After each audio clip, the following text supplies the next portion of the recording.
Yang pertama saya bersyukur dulu karena Ci Susi minta saya untuk sharing tentang peran dan tanggung jawab. Jadi Bapak Ibu, ketika nanti Bapak Ibu di gereja lokal mengadakan kelas BPN, bimbingan pranikah bagi yang akan menikah, maka kita menggunakan pelajaran ini dan kami ini beberapa kali ya kadang-kadang saya kalau di Gajah Mada itu juga ikut ngajar sendiri dengan beberapa tim, tapi juga kadang kami gabungan gitu. Nah, untuk tahun ini kami gabungan, jadi Gajah Mada, Jelambar, Taman Surya, kita gabungan. Jadi mungkin akan ada baiknya juga Bapak Ibu kalau bisa bekerja sama, maksud saya dengan gereja-gereja lain sehingga bisa kaya ya, maksud saya gitu pembicaranya, dan kaya juga apa artinya saling berteman pesertanya gitu. Nah, tahun ini kami di Gajah Mada satu pasang dan di dengan Jelambar dan Taman Surya sekitar ada 7 atau 8 pasang gitu. Dan kemungkinan tahun depan kita di Gajah Mada juga akan ada lagi. Jadi ini BPN ini kan berkesinambungan terus. Jadi saya berharap juga di awal-awal ini Bapak Ibu buat tim pengajar ya supaya nggak kita terus yang ngajar gitu. Jadi bisa bergantian dengan yang lain. Nah, ini pelajaran yang ketujuh dan biasanya kami BPN besok setiap hari Selasa 2 minggu sekali kelasnya, tetapi ada juga minggu depannya itu biasanya pertemuan dengan pembinanya gitu. Jadi mempertajam pelajaran lah kira-kira gitu. Nah, malam hari ini saya akan menyampaikan peran dan tanggung jawab. Nah, saya melihat bahwa bahannya ini tidak terlalu panjang, jadi mungkin sekitar 20 menit atau 25 menit akan selesai. Nah, nanti kita boleh tanya jawab. Mudah-mudahan ya, tapi kan ini yang ngomong orang intim, jadi kalau orang intim tuh ngomongin 20 menit, kadang-kadang bisa lebih, gitu Bapak Ibu ya. Oke, kita akan mulai dari firman Tuhannya dulu, jadi Efesus pasal 5, ayat 22 sampai 28. Saya akan bacakan walaupun saya yakin Bapak Ibu kita sudah hafal nih ayat ini. Hai istri, tunduklah kepada suamimu seperti kepada Tuhan. Karena suami adalah kepala istri, sama seperti Kristus adalah kepala jemaat. Dialah yang menyelamatkan tubuh. Karena itu sebagaimana jemaat tunduk kepada Kristus, demikian jugalah istri kepada suami dalam segala sesuatu.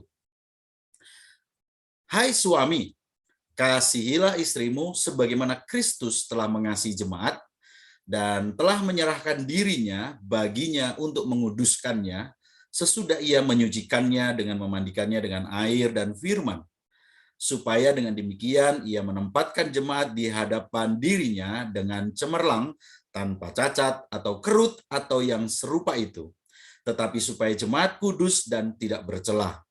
Demikian juga suami harus mengasihi istrinya sama seperti tubuhnya sendiri. Nah, Bapak Ibu Saudara, kita akan langsung saja kepada peran dan tanggung jawab. Jadi saya akan mengajarnya langsung ya, tugas suami atau peran suami, tanggung jawab suami dan tanggung jawab istri, supaya tidak pria dulu atau suami dulu baru istri, tapi kita langsung nyambung aja karena saya buat PowerPoint-nya kiri kanan. Jadi kita akan lanjut saja nanti. Yang pertama adalah peran suami. Yang pertama adalah suami sebagai kepala dan istri sebagai penolong. Jadi peran suami adalah sebagai kepala. Kepala itu yang pertama berarti dia harus menjadi pemimpin yang melayani dan melindungi. Jadi suami itu harus memimpin rumah tangganya. Jadi dalam rumah tangga itu baik atau buruk bisa dilihat dari kepalanya sebetulnya. Jadi ketika nanti Bapak Ibu ngajar ini kepada peserta BPN yang akan menikah, maka ketika Anda bertemu dengan beberapa calon suami, maka kita harus tegas bahwa pemimpin, suami tanggung jawabnya adalah pemimpin. Dia harus memimpin, dia harus melindungi dan melindungi ya. Firman Tuhannya mengatakan bahwa suami harus mengasihi. Jadi tugasnya suami atau suami sebagai kepala adalah dia memimpin, melayani dan melindungi.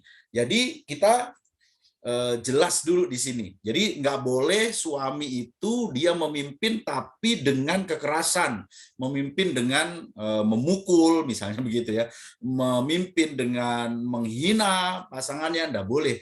Jadi memimpin dengan penuh kasih, melayani dan melindungi. Nah, bagian istri sebagai penolong, dia memiliki sikap hati yang tunduk dan taat pada otoritas, yaitu suami. Jadi ini menghormati, tidak mengambil alih posisi suami, karena wewenang itu milik suami.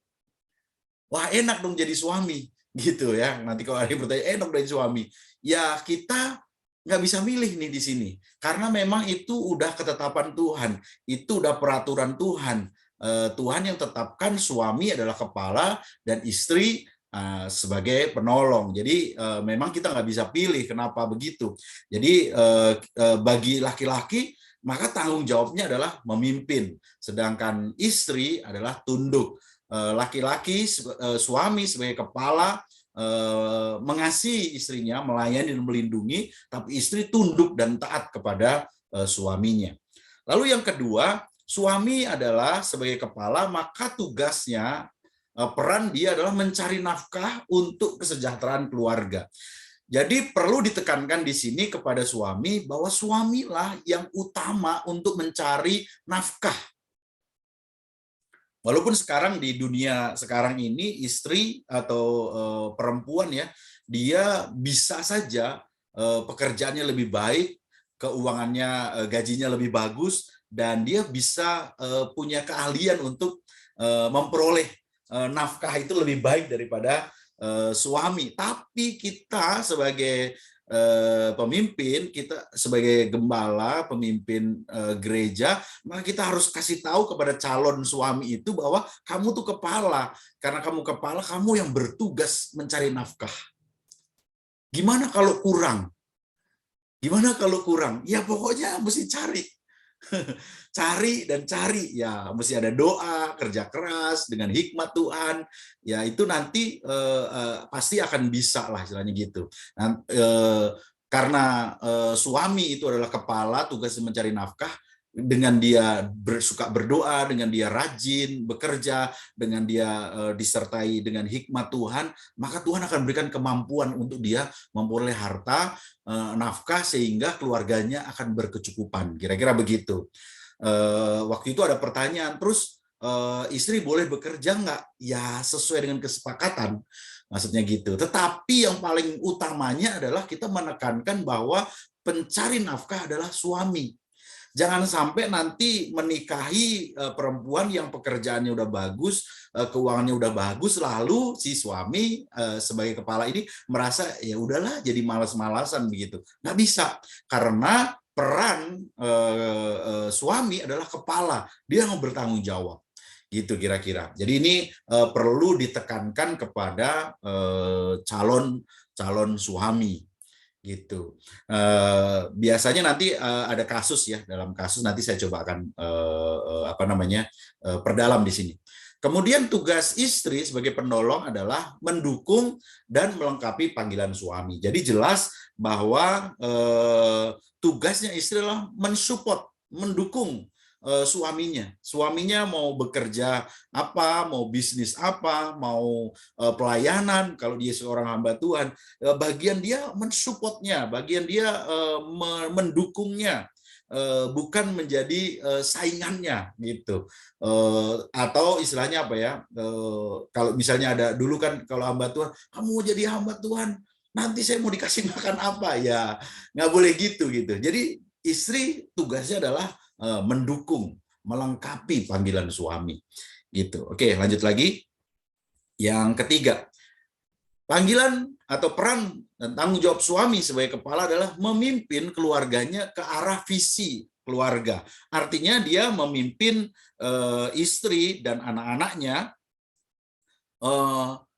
bergerak dalam visinya, visi keluarga. Tapi bagian istri sebagai penolong, yang ketiga membantu suami juga menemukan visi. Jadi visi itu bisa lahir dari suami sebagai kepala, tetapi juga bisa dibantu oleh istrinya ketika dia berdiskusi. Nanti ya, kalau kita menikah 5 tahun kemudian, 10 tahun kemudian, 15 tahun kemudian, 20 tahun kemudian, kita akan begini-begini. Kita akan tinggal di perumahan atau kita tinggal di kota mana, kita akan melakukan apa dan lain sebagainya. Nah, itu dilahirkan dari suami sebagai kepala, atau bisa juga bersama dengan istri berdiskusi bagaimana kita ke depannya, misalnya gitu. Jadi satu hari saya itu memilih, orang kalau nggak punya visi repot, maksud gitu. Tapi waktu itu kita punya visi. Yang pertama, sama-sama dulu kita mau tinggal di apartemen atau di rumah tapak, maksudnya di rumah yang tak beli tanah, istilahnya gitu loh. Nah, waktu itu kita sepakat, dan istri saya nggak mau di apartemen, karena di apartemen dia merasa ya udah itu aja gitu, ketemu udah gitu. Tapi kalau di rumah yang tapak, saya menyebutnya rumah yang tanah begitu, kita bisa lebih luas lah, maksudnya begitu. Dan terus mau di mana? Mau di perumahan atau di tempat yang istilahnya rame. Nah, kami ini suka bergaul, jadi kami suka di tempat yang rame, berkumpul dengan orang. Nah, itu sangat menyenangkan. Nah, itu ditemukan sebagai suami, sebagai kepala, dia harus memimpin visi itu. Nah, nggak bisa juga mengatakan bahwa orang, oh kami bagi keluarga yang lain tinggal di apartemen itu jauh lebih pas. Ya nggak apa-apa, itu visi keluarga itu gitu. Tapi bagi saya waktu itu dengan istri saya, kami lebih suka tinggal di rumah ya, tanah tapak, atau yang kedua adalah bukan di perumahan, tinggal di lingkungan yang rame gitu. Nah, dan puji Tuhan itu terjadi gitu, dan karena kita tahu kita mau jadi berkat, kira-kira di situ gitu. Jadi di sini calon suami, dia tugasnya sebagai kepala adalah menentukan visi. Kemudian yang keempat, dia harus menghargai pendapat istri dalam mengambil keputusan sehari-hari. Jadi bukan cuman istilahnya apa ya, jangan menindas atau menuntut istri mengikuti kemauannya gitu. Karena hati-hati suami itu bisa kejebak itu. Ya kamu kan istri, pakai ayatnya yang tadi itu gitu. Kamu kan istri, kamu harus tunduk kepada suami. Tapi sebenarnya suami dan istri itu Allah tempatkan bersama-sama, itu bukan atas bawah, tetapi itu bersama-sama gitu loh. Jadi di sini suami harus menghargai pendapat istrinya. Bahkan kadang-kadang pendapat istri itu betul-betul nggak bisa diabaikan gitu. Kita sebagai orang Kristen, hamba Tuhan, pendeta, kita menyadari kadang-kadang istri itu radarnya kuat banget gitu, karena doanya kuat. Jadi jangan abaikan pendapat istri, jangan pernah abaikan itu gitu. Jadi tetapi setelah keputusan dibuat oleh suami, maka tugas istri adalah menghargai keputusan suami gitu. Jangan dia ketika sudah diputuskan suami, apalagi kalau ini bicaranya di depan umum, kalau suami udah bilang A, maka istri harus tahan mulut dan hati untuk nyela, istilahnya itu bantah gitu. Jangan. Itu wibawa suami bisa turun. Jadi ketika suami udah ngomong di depan orang banyak, yang mungkin calon istri ini ngerasa dia ada yang kurang tepat, tapi karena udah diputuskan, dia harus diam. Nah, nanti di rumah baru boleh bicara gitu. Tadi mungkin lebih baik ya disampaikan gitu. Tapi jangan di situ. Jadi benar-benar menghargai keputusan suami. Oke, itu lanjut lagi. Yang kelima, suami tugasnya adalah merancangkan jangka panjang, yaitu keuangan, kemudian pendidikan anak, liburan juga. Jadi itu harus sudah dirancang, harus sudah dipersiapkan jauh-jauh hari gitu. Dan istri sebagai penolong menyiapkan keperluan sehari-hari suami dan anaknya. Nah, Bapak Ibu di dalam merancang keuangan, pendidikan anak ini betul-betul kita harus rancang loh. Dulu waktu saya menikah, istilahnya apa ya, keuangannya masih tipis, keuangannya masih tipis itu kita hampir kayaknya nggak punya rancangan gitu, nggak punya rancangan. Kayaknya setahun 2 tahun menikah itu kayaknya nggak ada rancangan, baik keuangan, pendidikan anak ya, baru nikah lah belum mikirin punya anak. Nah belum, apalagi pendidikannya masih jauh, misalnya gitu loh. Jadi nah waktu itu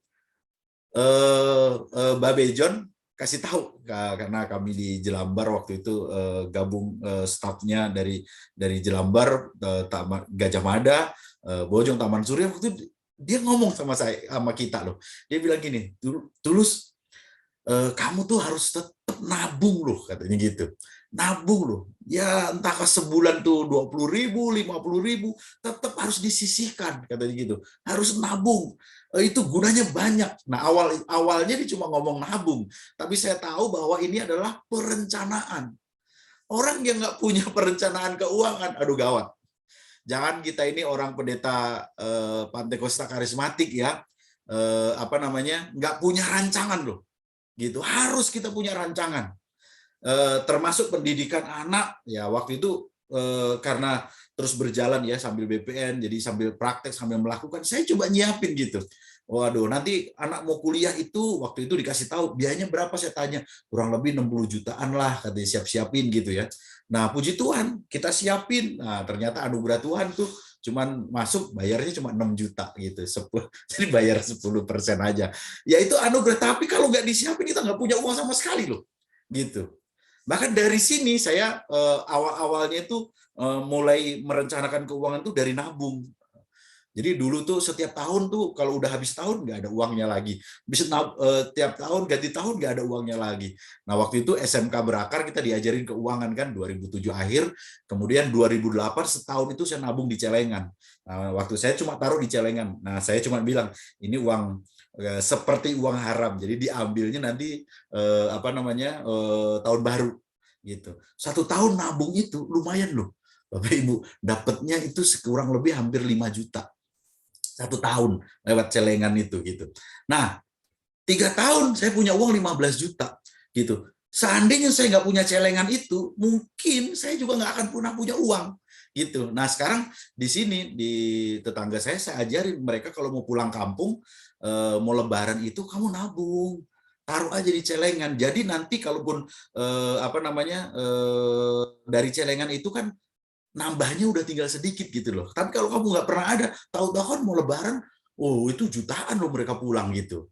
Nah ini kita sebagai kepala suami itu harus merencanakan keuangan dengan baik, merencanakan pendidikan, bahkan liburan. Jangan anggap sepele. Liburan itu biar 2 hari, kalau sekarang itu habisnya 5 juta, 10 juta, 15 juta loh. Jadi dirancang dengan baik gitu. Jadi itu tugasnya suami kepala. Jadi kalau tadi awal-awal saya bilang, waduh, tugasnya kepala, istri bilang kan, enakan kepala dong. Enggak, kepala itu Tuhan kasih tanggung jawab yang enggak sedikit juga gitu. Yang keenam, mengakui kesalahan dengan jujur dan terbuka. Artinya ya harus berani bicara ya, dan harusnya kepala keluarga itu menjalankan keluarga dengan demokratis. Jadi di sini kita perlu kejujuran terbuka, kan demokrasi ya maksudnya gitu. Jangan sampai juga apa yang dilakukan oleh suami istri itu nggak tahu sama sekali gitu. Justru sini kasih tahu, saya mau liburan nih, liburannya kemana? Misalnya gitu kan, mau ke yang dekat ke Bandung, apa mau ke Anyer misalnya begitu. Nah, oke, demokrasi anak-anak kalau sudah gede boleh milih mereka mau ke atau ke gunung atau ke pantai. Nah, kita membangun kekeluargaan dengan demokratis, dengan demokrasi, bicara jujur, terbuka, berani. Ini diajarkan. Demikian juga istri, kalau dia berbuat kesalahan, dia juga berani jujur, berani terbuka. Jangan sampai apa-apa suami juga nggak tahu gitu. Jadi harus disampaikan. Itu tugas, peran dan tanggung jawab suami sebagai kepala. Sekarang peran dan tanggung jawab suami sebagai imam, dan peran dan tanggung jawab istri sebagai mitra, rekan kerja daripada suami. Nah, yang pertama, suami itu kan sebagai imam. Imam itu tugasnya adalah mendoakan dan mengayomi istri dan anak-anaknya. Itu artinya calon suami atau suami ya, nanti yang akan menikah itu, maka pastikan dia bisa berdoa. Makanya kalau kami di BPN biasanya kita suruh doa gitu. Jangan sampai dia nggak bisa berdoa. Jadi suami tapi udah mama aja, atau udah istri aja. Jangan. Suami harus bisa berdoa karena dia tugasnya mendoakan. Nah, kalau kita tahu ini adalah kisahnya Ayub ya, gitu. Jadi ketika anak-anaknya suka berpesta, maka dia berdoa, mendoakan. Saudara. Di sini imam tugasnya mendoakan dan memastikan di rumahnya itu ada doa, gitu. Memastikan tuh gimana? Ya mengajarkannya. Jadi kalau mau makan doa, terus kalau mau pergi doa dulu. Kalau mau apa lagi? Mau tidur doa. Memastikan itu. Jadi jangan sampai di rumah tidak ada doa gitu. Dan tugasnya istri adalah dia menjadi sahabat bagi suami. Jadi dapat berdiskusi dengan kasih, menjadi orang yang bisa dipercaya, apa ya namanya temen lah kira-kira begitu. Jadi temen TikTok kan enak ya gitu. Jadi karena temen ya nggak boleh menceritakan keburukan suami, harus menjaga rahasia keluarga kira-kira begitu. Nah, sebagai suami, sebagai imam, yang kedua adalah mengasihi dan rela berkorban bagi istrinya seperti Kristus mengasihi jemaatnya. Rasanya ini dalam banget ya. Waktu saya baca lagi ini gimana ya Mas Nih, mengasihi dan rela berkorban. Maksudnya begini, Kristus itu kan untuk jemaat itu dia rela berkorban, memberikan nyawanya, dirinya untuk menyelamatkan istri jemaat kan. Kira-kira suami itu kayak gitu, mengasihi istrinya, rela berkorban untuk membahagiakan istrinya. Bayangkan saudara, itu tugasnya imam. Jadi kalau ada suami mengasihi menyakiti istrinya kan kasihan banget gitu. Suami itu mengasihi istri, rela berkorban. Jadi kalau istrinya udah mulai cemberut gitu ya, udah mulai kurang gairah, kurang semangat, entahkah dia berbeban berat, suami itu bagaimana cara menghiburnya? Bahkan dia berani mengorbankan, yang penting bahagiain istrinya gitu. Nah, ketika suami sebagai imam dia punya hati, punya kerinduan gitu, rumah tangganya pasti bahagia, harmonis kan gitu.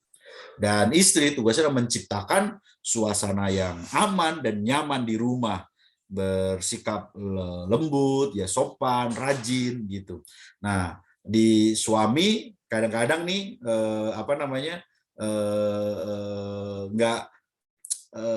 nggak lemah lembut istilahnya gitu.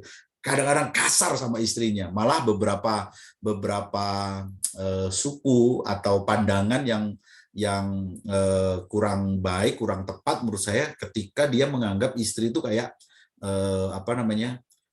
kelas 2 lah kira-kira gitu. Kayak pembantunya. Dianggap bukan teman sekerja, bukan mitra gitu. Jadi kasihan sih gitu. Jadi saya berharap calon suami nanti di kelas Bapak Ibu Saudara jangan sampai ada pemikiran atau pandangan seperti itu. Kasihan nanti istrinya. dan itu memang tidak sesuai dengan kebenaran firman Tuhan. Oke, lanjut lagi. Yang ketiga, suami sebagai imam yaitu memberi teladan dalam beribadah dan kehidupan secara sehari-hari secara nyata serta konsisten. Jadi suami itu harus memberi teladan. Makanya di sini biasanya saya akan ngomong kepada peserta, kalau kamu pelayanan nggak? Biasanya gitu. Kalau kamu nggak pelayanan, saya meminta pasangannya suruh pelayanan dulu. Itu suruh pelayanan supaya kemudian dia rohaninya baik, rohaninya maju, bertumbuh. Karena saya bilang gitu, kalau suamimu itu rohaninya bagus, dia bertumbuh, maka yang bahagia adalah kamu. Gitu. Karena kalau dia cinta Tuhan, dia sayang kepada Tuhan, pasti dia menyayangi kamu. Gitu. Jadi kalau calon suamimu belum melayani, belum cinta Tuhan gitu, ya kamu doain, kamu dorong dia. Bahkan kalau bisa jangan menikah dulu supaya dia pelayanan sungguh-sungguh gitu. Nah itu biasanya saya akan menekankan gitu, tapi itu ngomong pribadi dengan si calon istrinya, kira-kira begitu. Jadi dorong dulu, support dulu supaya dia melayani dengan baik. Jadi memberikan teladan itu kan kadang gini loh. Kalau di di Jawa dulu, orang tua itu ngomongnya gini, anak-anak ayo pergi ke gereja. Tapi dia nggak ke gereja, gitu. Jadi secara nyata ya kan, kehidupan sehari-hari secara nyata. Anak-anak nggak boleh ngerokok ya, gitu. Tapi bapaknya ngerokok, gitu. Jadi dia nggak memberi teladan, gitu. Nyuruh anaknya ibadah, tapi dia nggak ke gereja. Nah, kan kita dapati ya beberapa jemaat kan suka gitu. Nyuruh anaknya rajin ibadah, tapi dianya sendiri nggak rajin. Nah, tugas suami adalah memberikan teladan dalam hal ibadah. Nah, bayangkan nih kalau suaminya dia nggak cinta Tuhan, nggak rajin ibadah, apa yang terjadi? Ya nggak bisa jadi teladan kan gitu. Jadi oleh sebab itu makanya tadi saya bilang saya suruh mensupport supaya suami itu dia rajin gereja dulu. Kemudian istri setia dan mengabdikan hidupnya bagi keluarganya. Jadi jangan merusak ibadah suami. Maksudnya itu kalau suami mau pergi ke gereja ya, udah suruh gitu. Bahkan kalau misalnya ada ibadah kaum pria misalnya gitu, udah Bapak saya temenin ya, gitu. Saya tungguin di depan nggak apa-apa. Artinya dibuatlah dia itu cinta akan Tuhan. Dia mengabdikan hidupnya bagi keluarga. Bahkan ada beberapa yang saya tahu nih di keluarga Kristen, di jemaat juga, itu kalau mau makan itu si istri itu akan bilang tunggu ya gitu. Kita tunggu papa dulu. Itu suami ibu yang paling aku cintai ini. Nah ini tuh ngomong di depan keluarganya gitu. Nah saya salut juga sih maksudnya gitu. Jadi mengabdikan hidupnya bagi keluarga. Jadi sebuah nilai kan gitu bagi anak-anaknya akan mengerti dengan baik. Kemudian yang keempat menjadi guru suami ya sebagai imam, menjadi guru yang mendidik dan mengajar dalam Tuhan, jelas. Jadi jangan apa-apa tuh ketika anak tanya mama jangan. Kita yang harus jadi guru, harus mendidik, mengajar anak-anak kita dalam Tuhan. Dan istri sebagai mitra suami harus rajin dan dapat diandalkan. Jadi jangan pernah istri melarikan diri dari rumah suami. Apapun yang terjadi, jangan pernah mau kabur dari rumah suami. Kalau ada juga gini, kalau suami bilang jangan terima tamu laki-laki yang suami nggak suka, jangan. Udah sekali aja Bapak, jangan pokoknya gitu. Yang nggak boleh, yang nggak boleh gitu. Jadi di sini ya dapat diandalkan. Jadi apa yang diperintahkan suami, oke. Gitu. Kamu jaga rumah ya, oke, beresin rumahnya. Gitu. Bahkan saking hebatnya itu genteng bocor apa semua itu bisa dilakukan oleh istrinya gitu ya. Entahkah dia sendiri ataukah dia nyuruh orang lain, tapi benar-benar rajin dan dapat diandalkan. Itu istri kebanggaan daripada suami. Dan slide rasanya yang terakhir nih. Suami sebagai imam, dia memenuhi kebutuhan emosional istrinya. Nah, ini dia Bapak Ibu, ini agak sulit saya menjelaskannya, maksudnya gini, karena setiap wanita itu punya emosional yang sendiri-sendiri, maksudnya itu. Kadang-kadang kita sudah berusaha baik, tapi ya itulah istri. Sulit dimengerti, sulit dipahami. Tapi minimal begini, memenuhi kebutuhan emosional kan berarti tangki emosi kan. Ini berbicara dengan bisa dikaitkan dengan bahasa kasih. Nah, bahasa kasih ya kita pernah diajarin pasti di pelajaran awal-awal. Jadi kita harus ngerti bahasa kasih istri kita itu supaya tangki emosionalnya bisa cepat penuh, kira-kira begitu. Istri saya bahasa kasihnya adalah sentuhan fisik, jadi pelukan. Jadi kalau dia udah apa namanya kelihatannya limeng ya puyeng gitu, udah biasanya saya akan datang, saya tinggal peluk aja, nggak usah ngomong, peluk udah gitu kan. Wah itu udah kayak ke refresh tuh dia, kayak kecas. Nah setiap wanita berbeda-beda maksudnya gitu, tetapi kita harus memenuhi kebutuhan emosionalnya.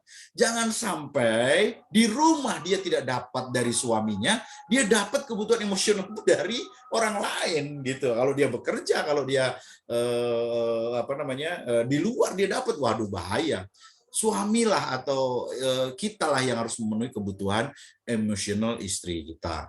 Kemudian yang kelima, tugas istri atau peran istri sebagai mitra suami bersyukur dengan posisi dan penghasilan suami. Nah, ini yang penting. Tadi saya ngomong di awal kan, gimana kalau suami mengharapkan istrinya nggak usah kerja gitu, atau istrinya suami maunya justru istri harus bekerja karena baru mau menikah uangnya belum banyak jadi harus bekerja dong katanya begitu ya. Oke, itu bisa didiskusikan, tetapi yang paling penting adalah bagaimana istri bisa bersyukur dengan posisi dan penghasilan suami. Dan jangan dibanding-bandingkan. Berkat Tuhan kepada setiap orang itu bisa masing-masing dan bisa nggak sama. Dan yang penting nggak boleh banding-bandingin. Dan ini kalau udah dibandingkan udah jadi bahaya. Dan yang kedua, istri yang bersyukur adalah dia bisa kalau saya pakai bahasa gini, dia itu tidak memberatkan keuangan penghasilan suami. Ya kalau gajinya masih 1 juta, 2 juta, ya jangan makan ayam daging gitu. Ya itu seminggu sekali lah makan ayam gitu. Selebihnya ya udah kangkung, bayam, ya pokoknya diirit tahu tempe, kira-kira begitu. Jadi jangan sampai memberatkan suami. Udah tahu gajinya kecil, waduh dia pengen tas mahal, dia pengen handphone yang mahal, dia pengen seperti orang yang lain. Jangan gitu. Jadi ini mesti menyesuaikan dengan penghasilan suami. Dia mengucap syukur berapapun yang ada, ya mulai mengucap syukur. Saya percaya kan kalau kita mengucap syukur dari perkara yang kecil, gaji suami yang baru menikah belum banyak, ya nanti kalau kita bisa bersyukur, Tuhan bisa percayakan berkat yang besar. Kira-kira begitu. Kemudian suami sebagai imam itu memberi rasa aman pada istrinya, jelas. Jadi tugas dia adalah memberikan rasa aman, melindungi, membela, menerima. Bahkan ketika istri kita mungkin dipandang sama keluarganya kurang dihargai, kita yang bela. Dipandang oleh teman-temannya kurang baik, kita yang bela, kita yang memberikan rasa aman, kenyamanan kepada istri. Dan tugas istri sebagai mitra suami adalah memelihara kebersihan dan kerapian tubuh jasmani. Jadi secara jasmani ini harus memelihara. Jadi istri itu harus dandan, istri itu harus bersolek. Jangan kalau mau pergi itu dandannya bisa 3 jam, 4 jam. Tapi di rumah aut-autan gitu, nggak ada persiapan, nggak ada dandannya, rambut udah berdiri kayak singa semua gitu ya.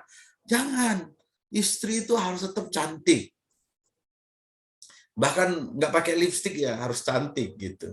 Apalagi kalau pakai yang lain-lain, jadi tambah kelihatan cantik. Jadi dan ada tuh baru menikah ya gitu. Ada yang ngomong gini, saya tuh males tidur sama suami. Jangan loh.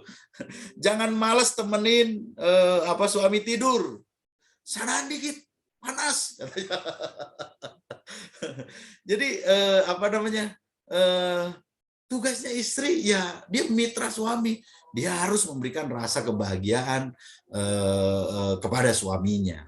Kemudian yang ketujuh, memberi pujian dan penghargaan yang layak pada istri depan anak dan orang lain. Jelaslah, jangan pelit. Dulu saya sebenarnya agak sulit ya memuji itu agak sulit gitu. Tapi karena ngajar BPN terus ya, jadi belajar sekarang gitu. Wah, keren kamu gitu. Boy, kamu pakai baju ini tambah cantik. Kamu pakai lipstick yang ini bagus loh gitu. Wah, pakai sepatu yang ini oke, keren. Nah, kira-kira begitu. Nah, dan kita harus sering-sering memuji ya, dan jangan sungkan juga, jangan malu juga kalau itu di depan anak-anak ya, bermesraan tanda petik ya, pemesraan yang biasa ya, rangkul, meluk, maksudnya begitu di depan anak-anak, dan anak-anak itu malah bangga kok, mereka nggak rasa jijik gimana gitu, mereka tuh bangga bahwa suaminya sayang kepada istrinya, kepada mamanya kan, berarti gitu loh, dan itu baik menurut saya gitu. Yang penting ada batas ya, ada batas saja gitu.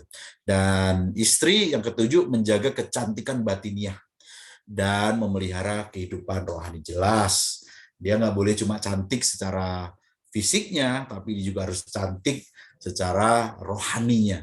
Dia bertumbuh, dia mensupport pasangannya, mendoakan suaminya untuk takut akan Tuhan. Nah, oleh sebab itu dia harus bagus, cantik secara rohaninya. Nah, yang terakhir,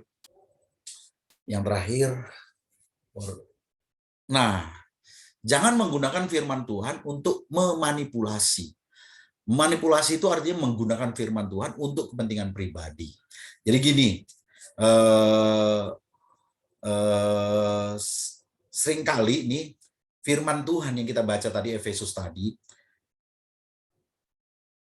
hai istri, tunduklah kepada suamimu. Nah, seringkali suami memakai itu kepada istrinya untuk kepentingannya, memakai ayat itu. Ada ayatnya kan, ada ayatnya jelas. Istri harus tunduk kepada suaminya. Nah, kamu dengar firman Tuhan kan? Istri harus tunduk kepada suami. Jadi kamu harus tunduk. Tapi itu adalah bagian istrinya. Nggak boleh suami pakai ayat itu untuk memanipulasi, untuk mengintimidasi, untuk digunakan untuk kepentingan pribadinya. Nggak boleh. Sebaliknya juga istri. Karena firman Tuhannya. Suami harus mengasihi istri. Masih ingat nggak katanya gitu? Misalnya istrinya lagi marah. Masih ingat nggak? Suami harus mengasihi istrinya. Seperti Kristus mengasihi jemaat, mengorbankan apa saja. Kamu apa yang kamu lakukan? Ayo korbankan apa saja. Misalnya nggak boleh. Itu ayat itu dipakai oleh itu punya suami. Jadi suami harus menggunakan ayatnya sendiri, yaitu suami harus mengasihi istrinya, dan istri menggunakan ayatnya sendiri bahwa istri harus tunduk dan taat kepada suaminya. Jadi kapan ayat firman ini digunakan, atau tepatnya firman Tuhan ini suami mengasihi istrinya dan istri tunduk dan taat kepada suaminya, itu biarlah pendeta sama Tuhan saja yang menyampaikannya. Ketika pendeta ngomong kepada istri-istri, istri tunduk dan taat kepada suami. Hai suami-suami, sayangi istrimu. Nah, itu dia. Jadi jangan gunakan ayat-ayat itu untuk kepentingan pribadi, untuk memanipulasi untuk kepentingan sendiri. Jangan. Itu akan jadi masalah gitu. Jadi ayat untuk istri jelas, tunduk dan taat kepada suami. Ayat untuk suami adalah mengasihi istri. Nah, itu saja yang bisa saya sampaikan, Bapak Ibu. PowerPoint-nya boleh dimatikan. Nah, saya pengen lihat kita semua. Nah, saya tadi akan bicara apa yang paling depan tadi ya, yang kasus. Oh iya. Gimana kalau si istrinya bekerja lebih baik, uangnya lebih banyak, sehingga peran suami kayaknya jadi kayak kebalik gitu loh. yang mencari nafkah istrinya, lalu suaminya di rumah, dia nyuci piring, dia antar jemput, ngajarin anak sekolah dan lain sebagainya. Menurut saya tetap tidak sesuai dengan firman Tuhan. Sesuatu yang tidak sesuai dengan firman Tuhan, maka pincang. Ketika pincang, artinya pasti akan terjadi hal yang tidak baik. Gitu. Kalau itu terjadi tidak baik, ya pasti nggak akan jadi berkat, kira-kira begitu. Jadi tugasnya, saya selalu bilangnya begini, ketika saya ini tugas pokok saya adalah memenuhi kebutuhan rumah tangga saya. Misalnya contoh sederhananya, rumah saya butuh kordeng. Nah, butuh kordeng. Kordengnya itu dengan kemampuan saya, satu jendela itu cuma bisa pakai uang dari saya itu misalnya 500.000 gitu loh. Satu jendela itu buat kordeng 500.000 itu untuk kordeng itu tipis dan maaf ya jelek, kira-kira begitu. Nah, lalu apa yang terjadi? Ya saya akan mulai dengan istri saya bekerja, lalu dia bilang, oh saya punya uang, jadi dari kamu 500.000 saya tambah nih 2 juta. Jadi satu kordeng sekarang jadi 2,5 juta. Jadi bagus, oke nggak masalah. Tapi minimal kebutuhan pokoknya saya dulu yang udah memenuhinya gitu. Nah, ketika istri menambahi, ya nggak ada masalah menurut saya gitu. Tapi tugas pokoknya suami itu ya bayar listrik, bayar telepon, beli kebutuhan beras dan lain sebagainya, itu adalah tugas dan tanggung jawab kita. Saya rasa sampai di sini yang saya bisa sampaikan, Bapak Ibu Saudara. Kalau ada pertanyaan atau mungkin melengkapi diskusi, saya serahkan kepada siapa Cisiska atau Cisusi. Terima kasih. Terima kasih Pak Tulus untuk pemaparan materinya. Apakah Bapak-Bapak ada yang ingin bertanya atau Ibu Susi ingin bertanya? Silahkan. Ya, shalom. Shalom, Pak. Ya, baik. Jadi bagi saya ini materi yang sangat luar biasa ya. Gereja kita dilengkapi dengan materi yang sangat luar biasa. Kenapa saya katakan demikian? Karena dengan adanya materi ini, maka setiap gereja lokal memiliki pengajaran yang kuat tentang pranikah itu sendiri ya, karena pada kenyataannya ada juga gereja lain ya, itu rupanya mereka belum memiliki materi yang sebaik ini, atau mungkin ada tapi kemudian penyerapan jemaat itu belum maksimal. Tapi yang saya lihat adalah materi ini sangat membantu dan itu menjadi bahan untuk terus melengkapi jemaat.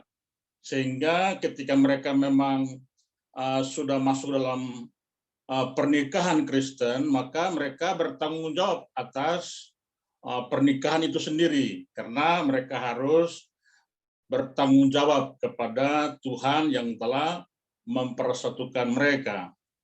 Nah, jadi untuk materi saya sangat bersyukur. Terima kasih banyak karena ini semakin memberikan wawasan, pencerahan untuk kami di sidang-sidang itu bisa terus dilengkapi dalam pengajaran itu. Nah, mungkin ada sebuah pertanyaan saja yang memang mungkin agak sedikit melenceng ya dari sini ya, tapi ada kaitannya di situ. Begini pertanyaannya, karena ini memang ada pengalaman, bukan di gereja kita lah, bukan di gereja kita, tapi anak Tuhan ya. Pasangan suami istri ini mereka udah nikah ya, punya anak, bahkan anak mereka itu sudah SMA kelas 2 gitu ya. Tapi rupanya eh, mereka punya masalah keluarga, gitu ya, dan masalah itu luar biasa beratnya. Tapi anak Tuhan mereka, anak Tuhan, dan si ibu ini juga seorang, katakanlah pelayan Tuhan karena dia sering melayani anak Tuhan.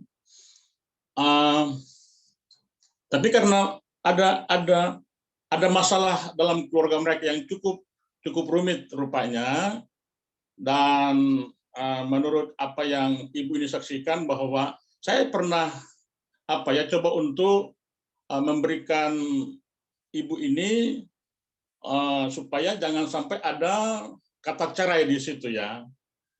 Cuma karena rupanya udah besar masalahnya, sehingga ya menurut dia sih dia akan berusaha untuk menceraikan suaminya gitu ya. Pertanyaan saya seperti ini,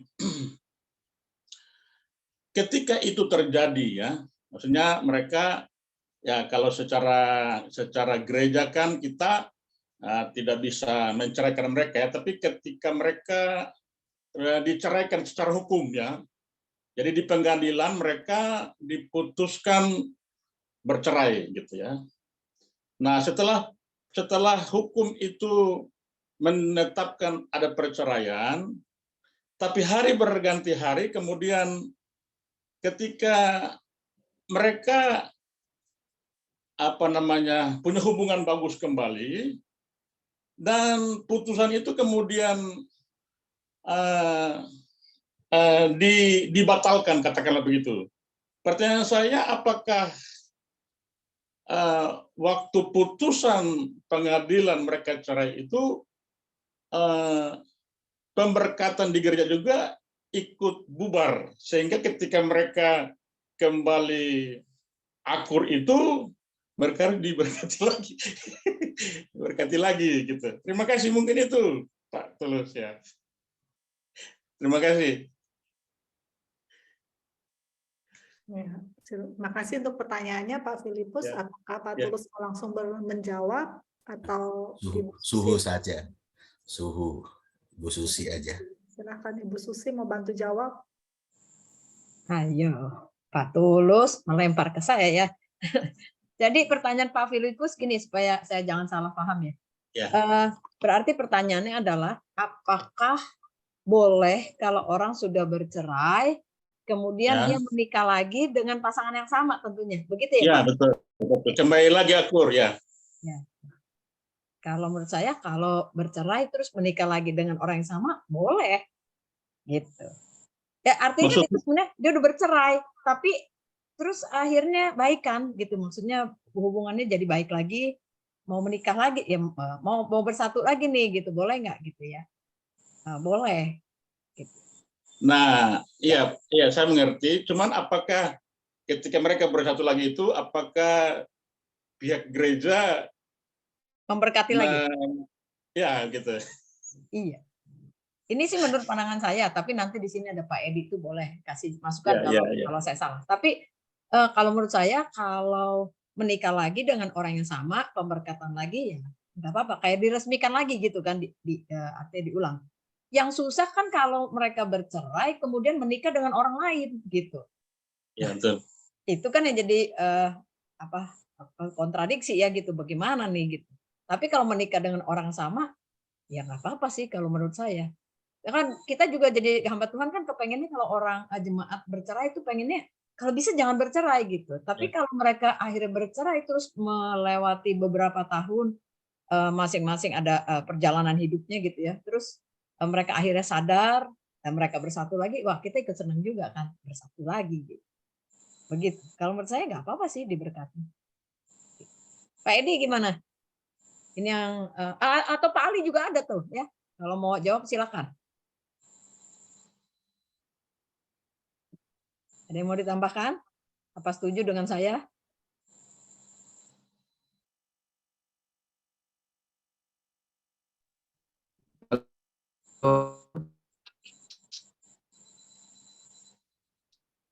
Suaranya nggak ada ya? Halo. Yang bicara siapa ya? Suaranya putus-putus. Halo, Ya, oke. kedengaran nggak ya saya? Dengeran Pak Ali, silakan. Soalnya saya di luar. Halo, sebenarnya saya lupa bawa, jadi saya nggak gitu jelas dengar tadi itu. Lagi di luar. Coba bisa tadi diulang lagi apa tadi ya, Bu Susi? Pertanyaan Pak Filipus tadi, bolehkah kalau orang yang sudah bercerai kemudian menikah lagi dengan pasangan yang sama? Dan perlu pemberkatan nggak? Kalau menurut saya perlu sih, karena kan sudah bercerai ya, diberkati lagi, kayak menikah ulang gitu. Gitu Pak Tulus. Halo, signalnya nggak bagus. Ntar saya Inilah keluar nggak dulu. bagus ya. Oke, kalau ada yang mungkin kasih masukan silakan ya. Saya sambil menunggu deh. Saya tambahkan aja dari apa yang tadi Pak Tulus sudah sampaikan. Saya rasa sih cukup jelas ya, tadi Pak Tulus sudah menyampaikannya cukup jelas. Saya ingin menekankan saja ada beberapa hal. Yang pertama, kita harus ingat, karena kita kan semua hamba Tuhan nih, nanti kalau menyampaikan pelajaran ini, kita katakan dulu kepada mereka bahwa posisi suami dan istri itu setara. Tuhan menciptakan pria dan wanita. Jadi arti posisinya itu setara, tidak ada yang lebih tinggi dan lebih rendah. Itu kita harus tekankan dulu gitu, supaya mereka tahu, bukan kalau jadi kalau pria itu tidak semena-mena bisa melakukan segala macam kepada istrinya karena merasa bahwa istrinya adalah orang kedua istilahnya, secara urutan. Gitu. Bukan begitu. Ya, jadi Tuhan menciptakan pria dan wanita itu setara. Yang berbeda itu adalah perannya dan tanggung jawabnya. Makanya hari ini kita bahas itu, masalah peran dan tanggung jawab itu yang berbeda. Jadi masing-masing pria punya peran dan bertanggung jawablah terhadap peran yang Tuhan sudah percayakan. Sebagai seorang pemimpin, sebagai seorang yang kepala gitu ya, dia imam gitu yang bisa mendoakan keluarganya, menjadi pemimpin gitu ya. Nah, itu yang peran sebagai seorang pria gitu. Begitupun dengan wanita. Begitu ya. Kemudian kata tunduk. Nah, ini banyak kali kita sering salah gitu dalam kata tunduk. Itu sebabnya seringkali tadi Pak Tulus juga bilang kan, tidak bisa menyuruh istri itu harus tunduk. Tunduk di sini, kata di sini adalah sebenarnya rasa hormat, menghormati. Jadi seorang istri harus menghormati suaminya. Gitu. Dia adalah seorang yang berwibawa, yang artinya yang sebagai kepala, dia sebagai imam, kita sebagai istri itu harus menghormati. Nah, masalahnya sekarang kalau saya pernah mendengar dari beberapa istri-istri ya, para wanita nih, mereka sering bilang begini sama saya. Ini kasus-kasus ya yang terjadi di gereja. Istrinya bilang begini, "Bu, saya sih mau aja tunduk sama suami saya sebagai seorang pemimpin, kepala yang memimpin kami sebagai imam, tapi mereka tidak pernah menjalankan perannya. Gimana kami bisa tunduk?" Gitu. Jadi istrinya ini mengharapkan suami ini yang ambil keputusan, yang bisa memimpin, yang bisa menuntun keluarganya, bisa mendoakan. Itu tuh nggak dijalankan gitu. Jadi si istri ini komplain gitu. Terus kalau ini nggak dijalankan gimana caranya? Makanya saya sering mengambil alih. Nah, si istrinya akhirnya ngomong gitu, saya mengambil alih supaya artinya kepemimpinan di rumah tangga ini tetap ada. Kalau saya hanya berdiam saja menunggu suami tidak bisa mengambil keputusan. Suami itu terlalu diam, terlalu pasif, begitu, terlalu ikut aja, gitu, nggak mau jadi pemimpin. Bagaikan harusnya juga jadi imam, dia tidak bisa menjadi imam. Suaminya selalu suruh saya sebagai istri yang pimpin doa lah, yang ngatur anak-anak lah, semuanya begitu. Nah, ini kan sebenarnya sudah ada penurun dari peran itu, perannya tidak dijalankan oleh suami, sehingga istri komplain. Tapi di satu sisi, saya juga menemukan bahwa istri-istri seringkali tidak melihat sebenarnya ada kelebihan, ada kekuatan dari suaminya yang tidak dihargai. Ini terus terang aja saya sebagai wanita, saya saya pernah punya pengalaman juga istilahnya dalam secara pribadi. Seringkali wanita-wanita itu merasa bahwa saya lebih tahu, saya bisa. suami saya tuh terlalu diem lama ambil keputusannya. Jadi udahlah saya aja biar cepet. Nah, tanpa sadar si wanita ini lama-lama dia menekan suaminya. Jadi suami juga akhirnya tidak menjalankan fungsinya dengan baik, perannya dengan baik. Sehingga suami akhirnya bilang dia, ya udahlah kalau kamu bisa kamu aja deh. Kamu mah lebih hebat, lebih bisa, lebih pintar. Ya udahlah, saya ikut aja. Nah, itu juga kesalahan dari seorang istri, gitu. Karena istrinya selalu menekan dan menganggap bahwa suaminya lambat. Nah, ini yang saya hubungkan dengan DISC. Kalau Bapak Ibu pernah ingat pelajaran yang lalu tentang temperamen dasar itu ada DISC. Kalau orang dominan, orang yang aktif, yang intim itu biasanya lebih pintar ngomong, lebih bisa ngatur dan sebagainya. Kalau orang yang lebih aktif artinya. Kalau orang yang stabil dan orang yang cermat itu lebih pasif, lebih lambat. Nah, itu bisa memungkinkan sekali bahwa seorang istri mengambil alih. Saya kasih contoh secara pribadi, saya dominan intim. Saya orang yang intim dominan ya antara itu. Saya lebih banyak intim tapi ada dominannya saya. Nah, suami saya itu cermat stabilnya itu mirip ya, angkanya sama istilahnya. Jadi orang yang pasif, lebih sedikit bicara begitu. Dan waktu kami belum mengerti, itu awal-awal pernikahan 5 tahun pertama, wah mengapa saya bilang itu hancur, babak belur. Saya merasa bahwa suami saya itu tidak menjalankan perannya, lambat gitu ya. Kemudian banyak perhitungan, jadi cepatlah, ini mah gampang gitu kan. Tanpa sadar itu sebenarnya ada kesombongan dalam diri saya. Kemudian tanpa sadar saya menekan dia. Artinya akhirnya dia menjadi pasif, tambah pasif lagi. Hal-hal seperti itu dia nggak mau pimpin gitu. Udah ya terserah kamu aja.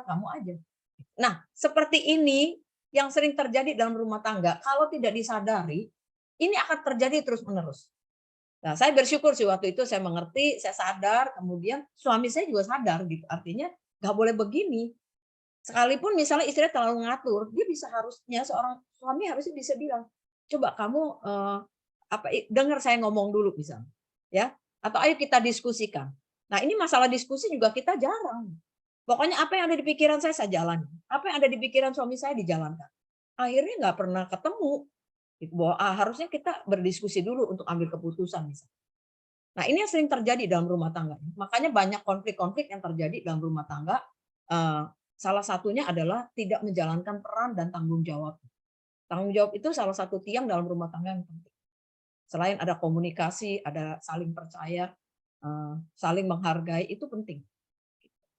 Ya, saya ingin tambahkan itu saja gitu. Jadi kita harus belajar untuk lebih ada kata salingnya itu. Baik pria ataupun wanita harus belajar untuk saling menjalankan peran, terus kemudian saling mengerti satu dengan yang lain, saling memahami, saling menghargai. Ya, sebagai seorang istri harus tunduk, sebagai seorang suami juga harus menjalankan perannya tadi. Bisa nggak dia benar-benar mengasihi istrinya? Seperti Kristus mengasihi jemaat lu, rela berkorban. Oh ya, kata berkorban ini bagus sekali. Kalau menurut saya, suami itu perlu rela berkorban buat istrinya. Kenapa? Karena istri itu sebagai seorang wanita itu butuh rasa aman. Butuh rasa aman. Dia merasa ingin sekali dibela. Contoh ya, antara kasus mantu dan mertua. Ini suami di tengah. Biasa kan kasus mantu dan mertua tuh antara mertua wanita ya sama mantu wanita gitu ya. Jadi sama istri. Nah, suami ini biasa di tengah. Si istri itu sangat ingin sekali dibela oleh suaminya. Jadi kalau ada kasus seperti ini, kalau suaminya terus belain mamanya, pasti istrinya marah. Gitu. Karena dia merasa bahwa saya kok nggak dibela. Saya kan bagian hidup kamu. Gitu. Sekalipun mungkin istrinya salah, tapi suami harus dengan bijak. Mungkin dia harus bicara dengan baik-baik kepada istrinya, tidak memarahi istrinya di depan mertua misalnya, harus cari cara yang baik gitu. Tapi pada intinya istri itu kepengen sekali dibela oleh suaminya. Contoh lagi kalau yang namanya dibela. Misalnya istrinya itu lagi konflik sama orang lain, ya. Istri itu sangat sekali kepengen dibela. Atau dia lagi konflik sama anaknya.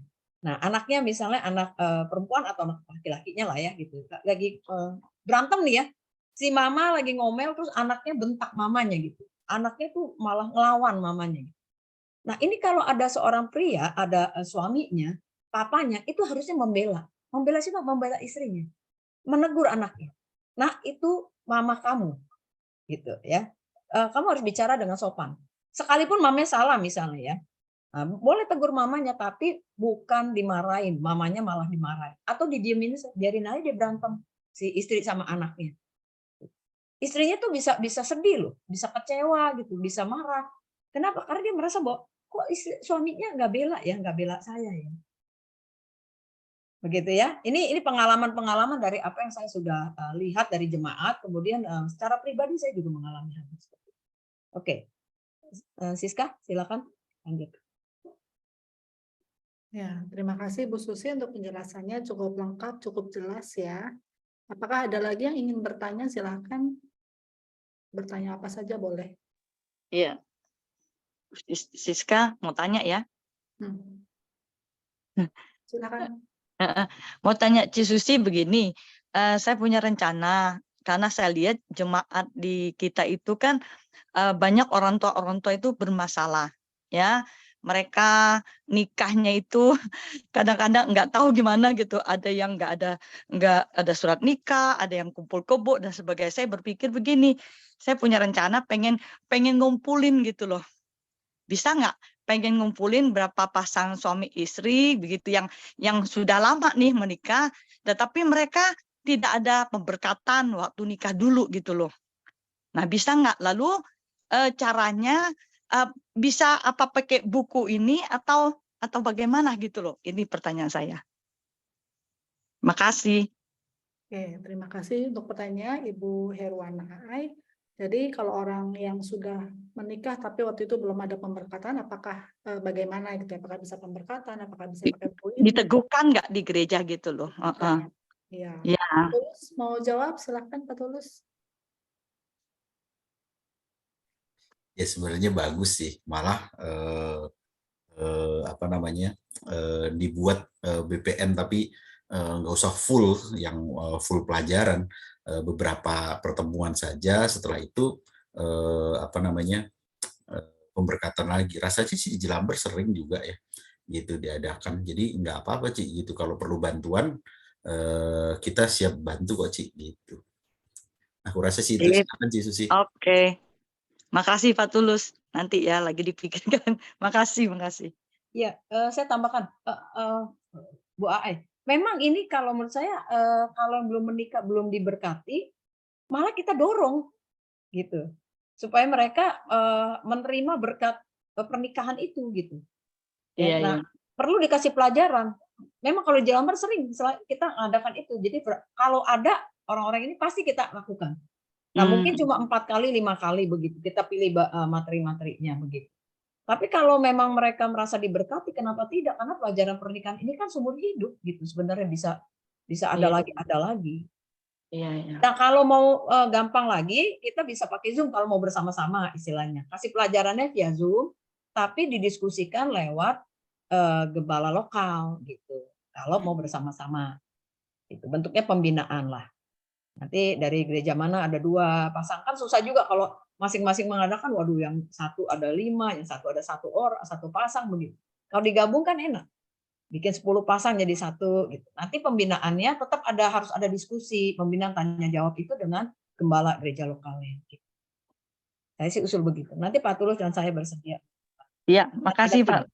Makasih Bu Susi. Ya nanti diomongin ke jemaat ya. Makasih Pak. Ya, jadi solusinya bisa dibikin bukan cuma gereja lokal tapi bisa digabung gitu ya, kalau misalnya ada beberapa orang bisa digabung dan nanti pembicaranya bisa dari Bu Susi atau Pak Tulus. Ini digabungnya itu khusus yang sama-sama pemberkatan untuk yang sudah pernah menikah gitu ya, nggak dicampur dengan pasangan yang baru pertama kali menikah kan ya. Oke, dipisah. Oke, sip. Terima kasih. Apakah ada lagi yang ingin bertanya? Silakan. Silakan buka mic-nya langsung bertanya, boleh. Ya, selamat malam Bu dari Bogor. Jadi Yohanes, saya ingin mempush saja pertanyaan dari Pak Filipus tadi, itu belum menjawab, menurut saya belum menjawab. Harus ada satu sinode, itu harus punya sikapnya gimana? Apakah boleh diberkati ulang atau tidak? Ini kan bicara sikap. jangan sampai case yang semacam begini terjadi dan gereja lokal, contohnya, dia membiarkan, salah. Tapi kalau dia lakukan, salah. Karena kenapa? Tidak bisa disalahkan gereja lokal. Karena ini harus ada satu garis yang jelas.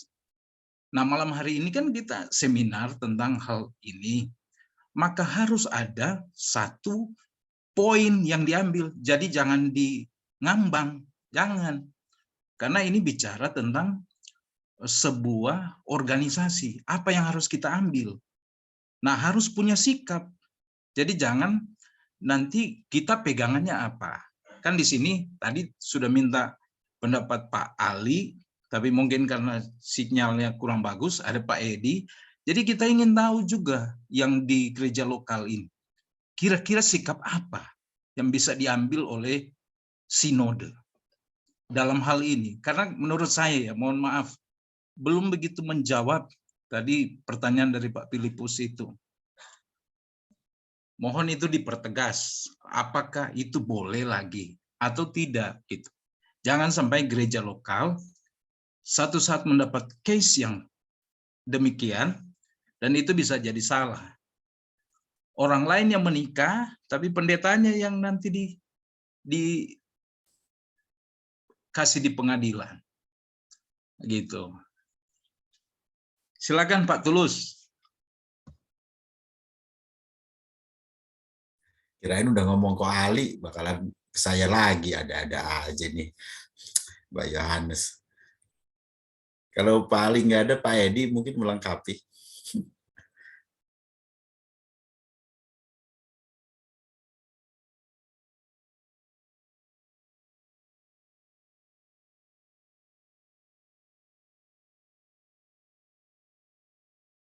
Kalau menurut saya, kalau masih Pak Edi atau Pak Ali tidak bisa memberi jawaban, mungkin karena ada halangan, kita tunda, tapi berikutnya harus kita jawab, gitu ya Pak ya. Ya Pak Yohanes ya, karena ini ditunggu istilahnya. Nah, saya serahkan kepada bapak-bapak inilah, gitu, karena mereka bisa lebih kasih jawaban lebih jelas. Ini mungkin lagi ada halangan nih, nggak bisa, sinyalnya kurang bagus. Oke, itu. Tolong Ibu Siska, tolong dicatat ya. Ada Pak Edi, udah siap tuh. Oh, udah siap, silakan Pak.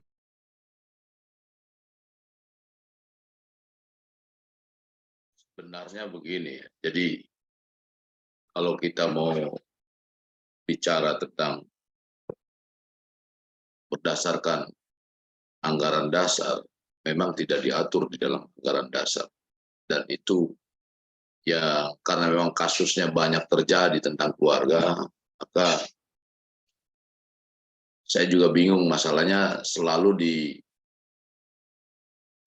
memang ada pro dan kontra ketika kita menetapkan anggaran dasar. Jadi secara tadi saya sudah sampaikan kalau memang itu secara anggaran dasar tidak ada atau belum ada, bukannya tidak ada, belum ada aturan yang ya seperti itu tentang pembicaraan tentang masalah pernikahan dan perneguhan. Tapi kalau memang itu menjadi itu satu persoalan di dalam gereja lokal, dan ketika kembali kepada istrinya yang mula-mula, itu berhak kita atau boleh diperbolehkan diteguhkan ulang. Jadi nggak ada salahnya, nggak apa-apa itu. Nah, kembali kepada tadi, apakah itu nanti dipersalahkan oleh pengadilan? Saya rasa pengadilan tidak akan mempersalahkan kalau tidak ada tuntutan yang lain. Bukti satu orang, dua orang. Jadi sistem pengadilan kan begitu. Kalau memang sudah ada buktinya ya sah. Apalagi anaknya dari orang apabila orang tersebut sudah punya anak dari itu ya. Cuman hanya mungkin karena egoisme dan lain sebagainya akhirnya terjadi perceraian. Nah, ketika masing-masing menyadarkan, saya rasa bukan menyadar, masing-masing sadar, maksud saya, pasangannya masing-masing sadar dan kembalilah kepada yang semula.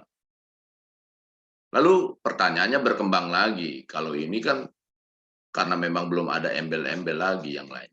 Bagaimana kalau seandainya ini, makanya kasus-kasus di dalam keluarga ini banyak sekali. Bagaimana kalau seandainya dia sudah waktu istri pertama sudah punya anak, pisah gara-gara egois dan lain sebagainya. Akhirnya belakangan suami yang menyadari atau istri yang menyadari dia nggak menikah ulang. Ternyata suami atau istrinya yang satu dia menikah ulang. Pernikahan yang kedua menyesal juga, sudah punya anak. Nah ini kasus-kasus demi kasus ini banyak sekali pelajarnya. Lalu padahal suami atau istrinya menanti nih. Pasangan yang kedua nggak cocok juga sebetulnya. Terjadi misalnya, wah berantem terus, perang terus begitu. Lalu ketemulah pasangan ini dengan itu. Kira-kira kalau misalnya, walaupun dua-dua diteguhkan di gereja, bukannya, tapi tanyanya, ntar Pak Yohanes tanya lagi, GPKDI bukan yang berkati. Ya, kalau misalnya tanya GPKDI lagi yang berkati, anggaplah misalnya bukan, misalnya begitu. Lalu bagaimana dengan seperti itu?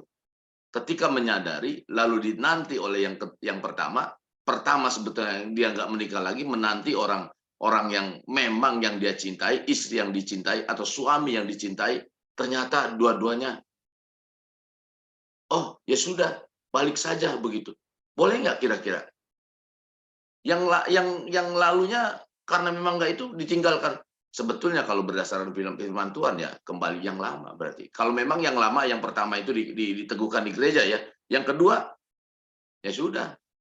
Ini pengalaman saya ada di tempat saya ada, tapi saya cuman hanya kena getahnya. Saya bilang gimana itu? Ya sudah baliklah kamu yang pertama. Balik sekarang dia yang pertama.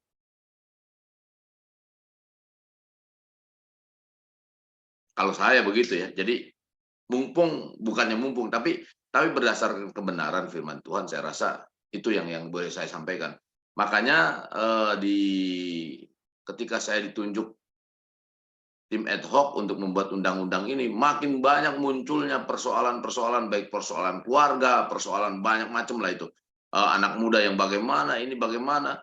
Nanti jangan tanya lagi ntar, Pak, ini kalau kami sepakat menikah, tapi kami sepakat juga nggak mau punya anak, diberkati nggak? Padahal firman Tuhan suruh beranak cucu. Bingung juga, ini kasus-kasus rumah tangga ini banyak. Nah, makanya perlu ada tim untuk mengatur ini. Jadi ada tim yang memang nanti ada kesepakatan bagaimana. Karena keluarga ini jujur ngomong, banyak sekali permasalahan-permasalahan yang terjadi di keluarga, cuman hanya diam-diam saja. Jangan-jangan bukan hanya jemaat juga. Makanya ada program untuk keluarga itu, dulu ada MOU, ada apa, sekarang baru ada BPN, tapi itu yang menjadi konsentrasi di kita, Pak Ali ingin mencanangkan itu, karena Tuhan ingin mengembangkan kerajaan Allah itu bukan lewat gereja. Pertama kali Tuhan membuka atau mengembangkan kerajaan Allah lewat Adam dan Hawa. Jadi keluarga. Maka keluarga yang dihancurkan supaya berantakan. Karena kalau keluarga berantakan, gereja juga berantakan. Lingkungan berantakan, masyarakat berantakan. Jadi mari kita pikirkan bersama di gereja kita, betapa pentingnya kita untuk membina keluarga. Bukan hanya suami-suami, istri-istri saja. Ya itu satu keluarga, kita perlu bina. Saya rasa itu yang bisa saya sampaikan. Jadi secara anggaran dasar memang kita belum diatur, tetapi yaitu garis-garis itu Pak Yohanes, mungkin itu yang saya bisa sampaikan. Oke, terima kasih Pak Edi untuk penjelasannya. Semoga cukup menjawab pertanyaannya Pak Yohanes dan juga Pak siapa tadi yang pertama? Pak Filipus ya dari Talaut. Sayang sekali karena waktunya sudah mendekati jam 8. Boleh dengan ini saya mohon izin seminarnya ditutup. Kita akan ketemu lagi nanti mungkin di bulan Agustus ya, kita ada seminar lagi BPN. Apakah Pak Edi berkenan untuk tutup dalam doa? Pak Edi boleh pimpin doa penutup, Pak Edi.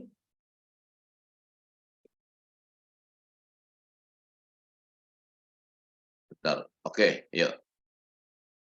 Tuhan, terima kasih buat apa yang telah kami terima lewat pelajaran pada hari ini, Tuhan.